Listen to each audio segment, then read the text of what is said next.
Hey everybody, I'm Jordan Ferranto, and I'm the Creative Arts Therapy Supervisor at Resilience here in Chicago.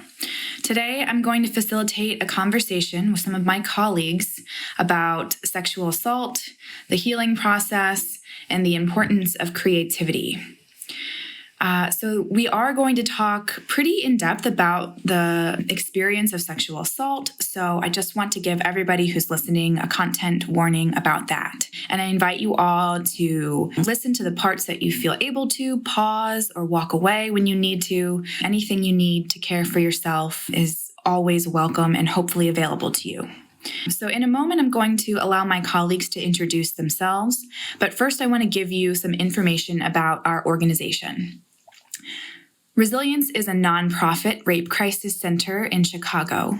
We have 3 locations, one in the Loop, one in Ravenswood, and one in the Austin neighborhood. We have been supporting survivors for over 40 years, and we offer a variety of services for survivors. Among our services are medical and legal advocacy, education and training, trauma therapy, and creative arts therapy services. We offer our services to survivors and their loved ones free of charge. For more information about what we do and who we are, go to our website, which is ourresilience.org. Today, I'll be speaking with my colleagues Victoria, Lauren, and Valerie. So I'll allow them each to take a moment to introduce themselves. And we can begin with Lauren Milburn. I am a dance movement therapist and trauma therapist at Resilience. I am also a licensed counseling professional. I am really honored to be in this role at Resilience. As a dance movement therapist, I bring in a body-based understanding of a healing process. It's one of the creative arts therapies. It falls under that umbrella. And part of how I came into this work was actually really through my own healing process. I have always been a dancer, and my body has always been my refuge. I feel, again, extremely grateful for the fact that my body has been that for me and been there with me through everything that I have experienced in my life. And really, by developing curiosity of my body and my creative process, I was thankfully able to find that this is something that could serve others as well. And I think it's particularly wonderful when working with trauma, as trauma is something that is completely impacted and felt through the body. Thanks, Lauren. I also want to follow up with Lauren's gratitude. Thank you so much, Jordan, for having us. I'm Victoria Herrera, and I'm actually I graduated from the Art Institute, the art therapy program. My role at Resilience is I'm a bilingual trauma therapist / art therapist. I also came into this work through my own healing. I really love storytelling and writing, and I really began my own process by beginning there and then dancing and painting, drawing, making ceramics. Something that I'm really passionate about is the kind of merging my identity of a Latina art therapist and artist. I'm really passionate about working and collaborating with local Latinx organizations in Chicago. And I'm really thankful that Resilience supports that and advocates for us to really reach out to communities that are typically underserved. Hello, my name is Valerie Papillon. I am a trauma therapist with Resilience. I'm a licensed clinical social worker and a certified clinical trauma professional. There's definitely a theme running here that I too came to this work. As one of my mentors phrased it, our life often brings us into this work out of a desire to sort of share the wisdom that I've gained through my own healing and wanting that to be extended to others. I'm particularly passionate about offering therapy to marginalized folk. It's really important to me as a Black woman therapist, as a daughter of Haitian immigrants. And in terms of other important parts of my identity and my creative identity that really merge well with my therapist identity. I'm also a performance artist, so I do acting, poetry, and singing as well. And thank you for getting this conversation started. My pleasure. Thanks for introducing yourselves. I think a good place to start in our conversation would be to talk a little bit about what sexual assault is. April is Sexual Assault Awareness Month. So in the interest of spreading awareness, let's just start talking about what do we mean when we say sexual assault? I think, first of all, it's a public health issue and a human rights crisis. And it's something that really demands more attention than it's given. I think it's any sexual act or an attempt of an act on an individual, and the site of the trauma is the body. I'm going to just start with that and let somebody else piggyback off of that. Yeah, just adding on to what's already been said, I think it's really important to name sort of the ways that different survivors are treated based on identity, right? And sexual violence is a harm that can happen to any, and it happens to all identities, but a secondary trauma that happens within sexual violence is people not being believed. Thankfully, in the last few years, with the momentum of the Me Too movement, we see that particularly women survivors are finding more voice and validation in our society, broadly speaking, but we have so much more work to do, and especially thinking about resilience as, being the city of Chicago, and this being the city where R. Kelly was born and raised. It's really important to also think about the folks even within the survivor communities about how the community responds and who is believed and who isn't believed. Absolutely. And on that note about being believed, can you all speak to some of the misconceptions about sexual assault? Part of the many reasons why survivors aren't believed is because of just some misinformation about what sexual assault is and isn't. Can you all speak to that point a bit? I think one myth that is worth busting is that sexual assault is something that can be prevented by an individual, by the person who has survived the harm. And part of why I want to bring that myth up is because the way that I tend to view sexual violence is almost on like a continuum from microaggressions that take the form of like sexual harassment or everyday breaks of boundaries and lack of consent within our social settings to a more macro aggression that comes in the form of like violence that's occurring on a higher power level of like a state violence against survivors. When we're helping them to navigate different systems, we see how the systems are not set up to protect survivors or to believe survivors. So I guess I bring up this continuum because I am coming from an understanding that sexual violence is a form of oppression. And when we look at other forms of oppression, we can see that this is a larger force, a larger system that is almost made physical through smaller micro acts, as Victoria was saying, the body as the site. And when we view it in this way, I think it allows us to sort of take the responsibility off of the individual and see the bigger picture in how sexual violence has created this rape culture where our perpetrators are protected in various ways and survivors are once again left without very much support. So again, I think this is another wonderful reason why resilience exists. And I'm curious to hear what others think some myths are that we could bust today. I think one thing that I would add to the myth-busting conversation, a lot of people sort of in mainstream understanding are unfamiliar with this idea of consent being able to be retracted. Mm-hmm. That if someone has been in a consensual encounter with this person previously, that somehow means that all following sexual, encounters would be consensual. So consent is something that is ongoing. We often say, at our organization and the trainings that we do, and it can happen within the context, and often does happen within the context of a romantic relationship that you're in. It can happen in marriages. Obviously, it also happens between caregivers and children. So yeah, that's what I was thinking about. Victoria, anything to add to our Yeah, I actually, not to take us off track, which I often do, but I wanted to kind of touch base on what Lauren had just mentioned. She and I both worked in behavioral psychiatric facilities. And Lauren, when you mentioned something about like this idea that after the trauma has occurred, it is now on the survivor, right? And it is now like perpetuating the cycle of them not feeling safe within themselves, which I think is like the system really failing them. We both worked in facilities, and folks would come in and they would get a diagnosis and they would be put on medication.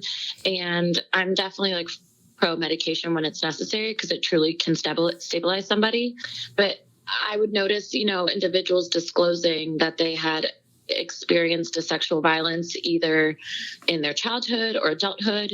And I really noticed how the medical field was missing the big picture about supporting these individuals. They were treating what they were seeing and just the symptoms, but they weren't addressing like the trauma history, which really then, has individuals, again, not feeling safe within themselves and admitting themselves to the hospital, and the trauma isn't addressed. So to kind of bring us back on track, I think that's sometimes a really big issue, is we kind of want a quick fix to trauma. And I also think that we often have like a tendency in our society to label individuals. Victoria, thank you for naming the feedback loop that can occur. I think that's for sure. Sexual violence is a self-perpetuating instance when we look at the larger framework of how it even comes in, when we look at power and control and how that manifests these violent acts. And I think that's why it's so important for us to again remember that sexual violence isn't something that can be solved on that individual level, but rather it requires a larger community movement, a larger, I would hope, even global movement towards awareness, which is exactly why we have Sexual Assault Awareness Month. And then beyond awareness, there does need to be action and there does need to be change. So I think that if we can have that dual attention to both the individual level of healing as well as our maybe larger level of healing, that's where we can find the ability to talk about what impacts and what changes can be made. I think what Lauren is getting at, it reminds me of a quote that I hear from my mentor often of, trauma happens within relationship and therefore also has to be healed within the context of relationships. And that can mean therapist client, that could mean family, survivor, that could mean lots of different things. And the other thing, just going back to some of the myths and, talking about some of the things on, if we're thinking about a continuum, maybe the left side of the continuum, but catcalling and lots of misconceptions of what folks are wearing, and that sort of inviting sexual comments that are unwanted. And again, because I'm also come from a social work background, so we often think of things within a structural context. And, I really see survivors and victims being blamed for what they're wearing and somehow, again, projecting secondary trauma on them because of that. What you're all kind of bringing me to, I think, is this idea that sexual violence impacts not only the individual who is experiencing it, but the entire community that individual is a part of. And then also we can take it a step further and say that we all live within a rape culture that perpetrates these aggressions on a micro and macro level. And that impacts all of us. Can you all speak more specifically to the impact that sexual violence has at the individual level and at the community level? I would start by just saying on the individual level, this rape culture as a female identifying individual, just even thinking about the social constructs of like how we were raised, that when we were younger, we were told, what to wear and how to protect ourselves and how to keep ourselves safe. Like, there's a big gap in what's told to females and males growing up. I'm even thinking just like as a Latina, we were told to like obey our elders and like never question them. And like that really puts a lot of young individuals in like an unsafe position. So it's almost like there was too much being told to protect ourselves and then sometimes like a lack of protection. As a community, I would say it affects us profoundly. There's fear. And I think as a community organization, we try to not view perpetrators as scary monsters. I'm thinking about this idea of accountability, which way too few survivors get. Most survivors don't get real transformative accountability. So I think what it communicates to someone is like your pain and the harm you experience is not important. And I think about some of these more public cases like Anita Hill or Dr. Chrissy Blasey Ford, like even in these positions with these women of power and how they were silenced and this profound lack of a real reckoning with the harm they experienced and sort of the psychological violence that happened and happens because it's ongoing. And then I think about so many of the victims of survivors of R. Kelly, right? Many of these women were vulnerable financially, and just how profound it is to me that for years, right, as someone who was raised in the suburbs of Chicago, I remember somebody inviting me to an R. Kelly party, right?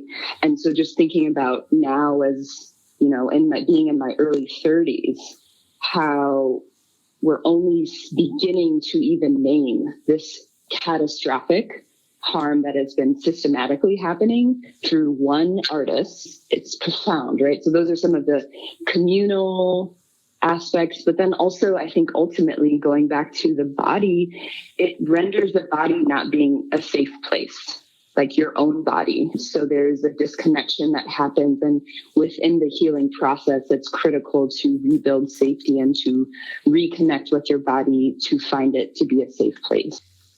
Yeah, thank you, Valerie. A thought came to me as you were speaking about how I think one of the major impacts of how sexual violence is treated right now in our world is like there's this aspect of silencing, and through silencing voices, there's a normalization of the fear that Victoria mentioned, normalizing that no one has like the human right to safety or security, not only in their communities, but in their own bodies. So a lot of survivors will come to, through chronic re-experiencing of their trauma, come to internalize different voices that they've heard in the community. So on a community level, if we're hearing that there's no value in sharing your story, then you're going to then internalize that for yourself potentially. Without some support, you could find yourself internalizing that. And I think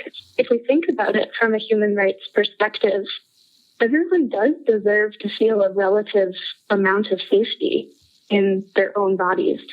Our bodies are what we have as a resource. And through experiences of trauma and violence, there's an inevitable fragmentation that comes from that relationship with your body. Because as we've been talking about, the body is the site of that trauma where all of your understanding of control and security is taken from you. I mention this because I think when we can look at how this is happening on that body-based level, we can almost see that be almost a microcosm for what's happening on a societal level. Between relationships, there's now new breaks where one relationship may have felt safe because of whatever messages are coming from that person. Maybe this relationship doesn't feel safe anymore because the survivor doesn't feel believed or heard or understood. And then again, on a community level, we can see how that can definitely have, again, one of these self-perpetuating loops of continued disruption between how we would prefer to be communicating with each other as as humans, meeting each other where there are needs. So I know I sort of just talked myself into a circle. So I'm curious if that has inspired any other thoughts from anyone else. I'm thinking about what you said, Lauren, and also what Valerie was touching on a little bit earlier about how these traumas are relational traumas. They happen in relationship, I think is what Valerie was quoting before, and how a number of professionals, I think, refer to trauma in general as a disconnection from self. And that has all kinds of consequences, I guess, to be disconnected from yourself.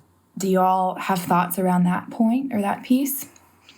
Actually, yes. That just reminded me that we're having this conversation in a really disembodied way right now because of the impact of the pandemic that we're in. So I'm also just thinking about how, in some ways, when we're in this state of disconnection, we have to be really creative about how to then reformulate that connection. I think that sort of brings us back to where our conversation is in terms of utilizing creativity as a pathway into reintegration of that body-mind split that maybe occurs through violence and through survival. We need dissociation to be able to survive at times, and there is no shame in having dissociated in order to survive. What comes later is, how do we repair that? How do we come back into ourselves? How do we remind ourselves that we are worthy and we do deserve to feel secure in our own bodies again? Yeah. Can you all speak to the way that creativity or creative process can assist in facilitating that integration? Yes. So it's been interesting for my own clinical work because I was trained as a talk therapist. And I think the more that I learn about trauma work and the more experience I gain, I am recognizing the limitations of pure talk therapy. And that's, when you think about the part of our brain that we use for language processing, evolutionarily speaking, it's a very new part of the brain and it's a very sophisticated function. And so what I found, as I incorporate more creative practices within my work and just being more creative, as an artist myself, I find that there's so much rich opportunity there to access healing in ways that are easier. It's just freaking awesome. I'll speak for myself. When I'm singing, nothing makes me feel the way that I feel when I'm singing. When I'm acting, nothing makes me feel like that. And I don't understand fully what's happening neurobiologically there, but I know it's a different kind of empowerment and it feels more accessible to me than sometimes journaling does. Because oftentimes when we're able to put things into words, a lot of regulation has had to have happened already. And that's a different part of our brain that's on the left side of the brain that we're operating from. And there's just limitations to that, especially when you are trying to find words and name what you're experiencing, put words to it, what you have experienced that has been wordless.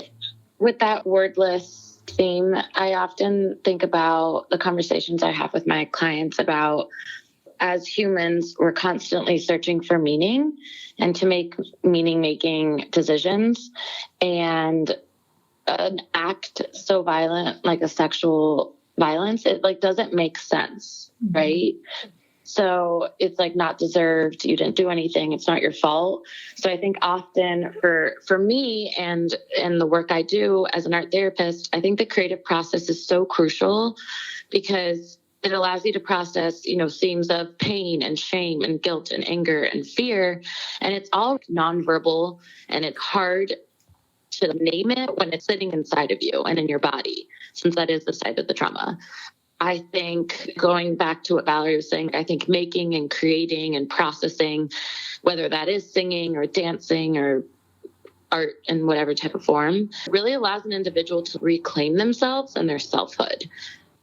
I know that I kind of stumbled into resilience aside from like fangirling the organization when I was in grad school. I did a project where I painted survivors' story onto their bodies, and the act of deciding that this violent occurrence in your life and this trauma didn't stop your story is really sacred and really powerful. I don't know. I often think that when my clients are creating, they're also allowing themselves the space to be really vulnerable and sit with their emotions in a way that feels so supported and so safe. I don't know. I think art is magic and it's sacred, and making in the presence of somebody while they're processing what's inside of them is so special. And Victoria, I think your body painting project, which is called Healing Embodied, by the way, Thank you. is a particularly strong example of that theme or concept of integration, because it was sort of a hybrid process of engaging with body and also images. So can you speak to that piece of it a little bit? Sure. The Healing Embodied project was done with Jordan, Beth Enterkin, and Brendan Eukins. And we really began by inviting survivors to think about what part of their story they wanted to share with others. It could be, I want to represent where I was when the trauma occurred. I want to be right now fully present, which I think was really important to give folks that autonomy. And then after folks decided to write down what they wanted to share, we decided what their healing looked like at this moment or what it looked like in the past. And everybody's imagery was so different. Some folks talked about reclaiming their body and used really vivid images. Some folks were like, I want to focus on how my chakras have been affected by this trauma. There was so much trust and so much safety that had to exist for this to occur. And it was really rewriting the narrative that nudity has to be sexual. And it was like, I'm naked and I'm telling my story, and I can be naked in the presence of others and it can be safe, which is how it should be, right? There was so much revival that existed in this, and community and support and pride. I know, Jordan, you were a part of it too, if you want to share. I think it was really powerful. I think there were also movement and performance components to the piece too, because it was really, there was just a lot of power in the process of the painting happening, and everyone kind of set it up the way that they wanted to, with music or certain positions that they put their body into. And I think it was sort of a process of making things that were implicit, explicit, and it all kind of culminated in a photography show of the end products. So there was another layer of exhibition as a healing process as well, and as a kind of platform to be witnessed in this way, which kind of comes back to that piece around silencing. And this was sort of the opposite of that. Lauren, what's your perspective on integrating creative process and what you do with survivors? Yeah, so thank you for sharing about that project. I am really hopeful that we can try it again.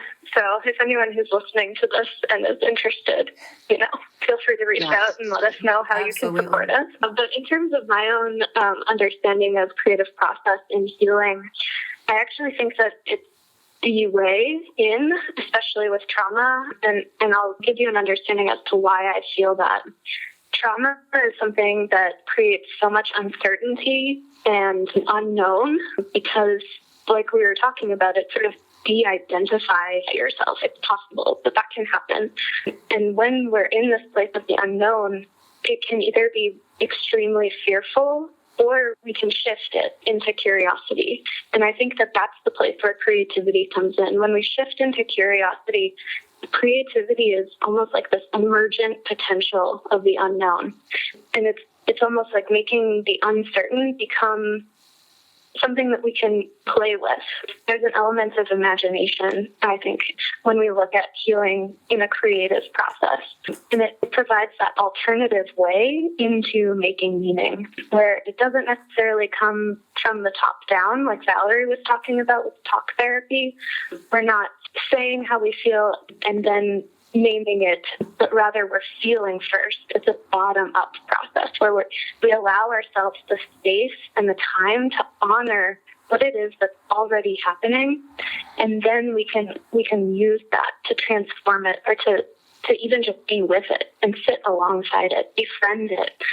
And I think that this is so beautiful because it also, creativity allows the nonlinear way of being with our brains and with our bodies and our expression, which is so necessary that we know, I'm sure that other therapists who are listening know that the healing process is nonlinear. That's how the brain is encoding something during times of trauma. It's going to encode it in this fragmented way. So of course we have to sort of meet the trauma where it's at and come in with this nonlinear perspective. And again, I feel like creativity is something that allows us to create space for that. And as you were saying that violence happens on this implicit level, I think there's an aspect of creativity that is implicit and intuitive also, where sometimes we don't necessarily need to have the answers. And it again is almost like a way where we can begin to trust our intuition and trust that we already have the answers within us. It's a matter of opening ourselves up to listening to those answers. Yes to everything that's been said, but I did just want to clarify a little bit for our listeners. Talk therapy is very effective, and I want to reframe it a little bit. Good talk therapy should not be top down, or it's useful. What I was trying to say, that I think there's a lot of untapped opportunity within the creative practice, because it is such an intuitive process, as what like Lauren was speaking to. But, you know, as our society shifts more into like meditation and mindfulness, which is a whole different conversation that I don't want to go down that rabbit hole, but I think quieting down our minds so that our natural wisdom can come to the surface, that is sort of what I see structurally as what happens often within the creative process and what happens in the therapeutic process, even if it is just talk therapy. Talking can certainly be obviously what somebody needs in that moment. So yeah, I'm glad you said that too. And to your point, Valerie, creative process isn't only alive during art making. You know, I think it's something that can be present with us and integrated into conversations as well. Like, I think there's a lot of creativity that happens in sessions with my clients when we're just talking to each other. So I don't think, I agree with exactly what you said. And I also just wanted to add that creative process isn't limited to actually producing something or engaging in an art practice. Yes, I love that. And to that, I also would love to name that there are other forms under the creative arts therapy umbrella, including poetry therapy and music therapy. Both of those forms utilize language and language as a creative process. And I think that again speaks to the fact that creative process is again about meaning making, and meaning making can be done through whatever medium you feel called to make meaning through. So whether that's writing or singing or being, there's so much creative potential in everything. But I do agree that it does require that space first and that quiet mind so that the emergence has space to actually flow into the area that you've created for it. Yeah, I want to also return to, you mentioned briefly, Lauren, something about imagination. And I wanted to come back to that because I think that is specifically relevant to folks who are recovering from trauma, because it is a function of our mind that tends to go offline when we're in crisis or when we are traumatized. And it's such an important thing that our brains do, is to imagine, because that's where change happens, that's where progress happens, that's where hope lives, I think.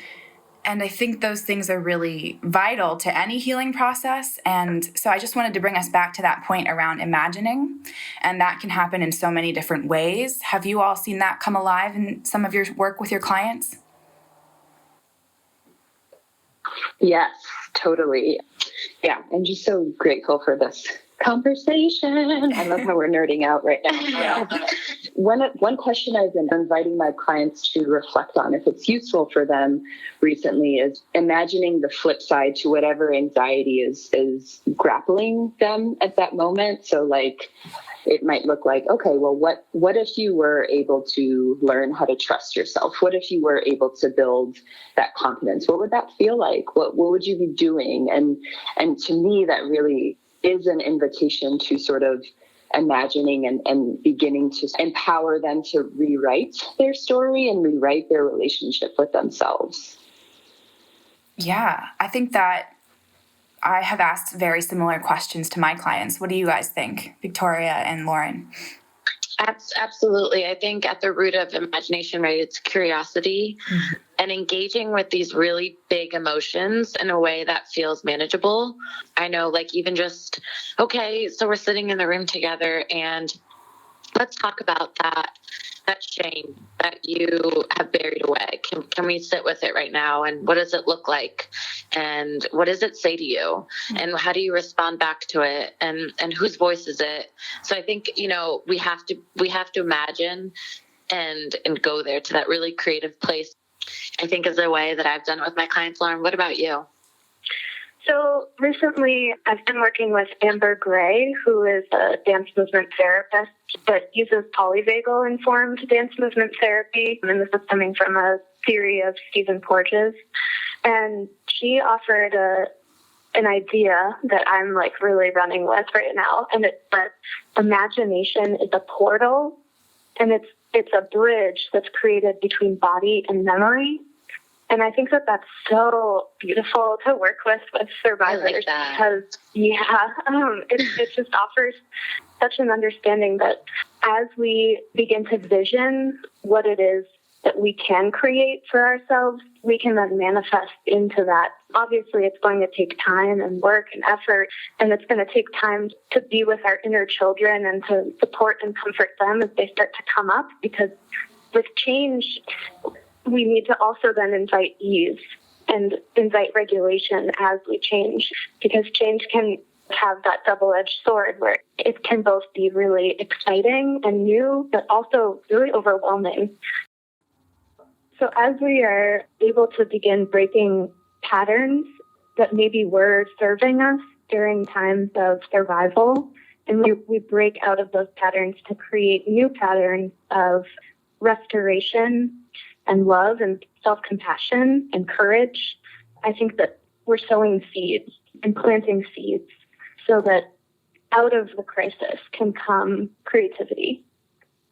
Yes, I just have to virtually raise the roof to that, because I think that so many people underestimate the role that inviting ease, inviting that self-compassion, that grace, and that radical self-acceptance that is so critical, and I think a precursor to the process of transformation and healing. Like it has to be incorporated into it. And like in a society and in a world that says like we have to be productive all the time and for our value, I think it's a really misunderstood and underutilized aspect of the healing process. I agree. And I think also it's a difficult process for a lot of folks, because I think in order to have acceptance for ourselves and self-compassion, we have to know what that feels like. And oftentimes we get that from others first. And I've had a number of clients who have never or very rarely felt acceptance and compassion from others. And so it's a really kind of tall order to invite folks to practice that for themselves. And I think that's where the creativity and the imagination, or the imagination kind of space really helps facilitate that practice for folks. Yep, definitely. As we're kind of thinking and talking about creativity and imagination and these tools and skills that we hope to empower our clients with, are there any specific practices you'd like to offer people who are listening that they can practice on their own, in their home, during this time of physical distancing? I would love to offer the practice of being present with yourself. I think that because we don't really have access to relating externally, this does offer us an opportunity to relate to ourselves internally. And one way that you could do this is by listening to your own body. So I don't know if any of you have had any experiences or practices with breathing, but breath in many, many, many cultures is so closely related to the spirit. And even if you just think about language, there are many languages that call breath an inspiration. And I think that that is so much tied to our creativity, because as we breathe, we are creating our own oxygenation into our lungs, into our heart, into our mind. So even the act of taking a breath is a creative act. And from that breath, we can try listening in and even trusting your impulses. So by then taking a step back into ourselves, we can create space for what needs to arise out of us and what can unfold. And that could be something as simple as, well, I need to stretch my arm right now. And that is a creative act. Using our bodies as a resource can be such a grounding experience in this time of uncertainty. I also would love to just name that nature can help to guide us, and it can be a teacher to us right now. Maybe trying movements in response to what you can see out of your window, or moving in response to a houseplant you have at home. These are all creative acts that can serve us in these times. That's awesome. Thank you, Lauren. Following that, I would also encourage folks to just have fun. I think finding some sort of playful energy in art making is so important. I know it's scary what's happening right now in our world, and we're all experiencing a collective trauma.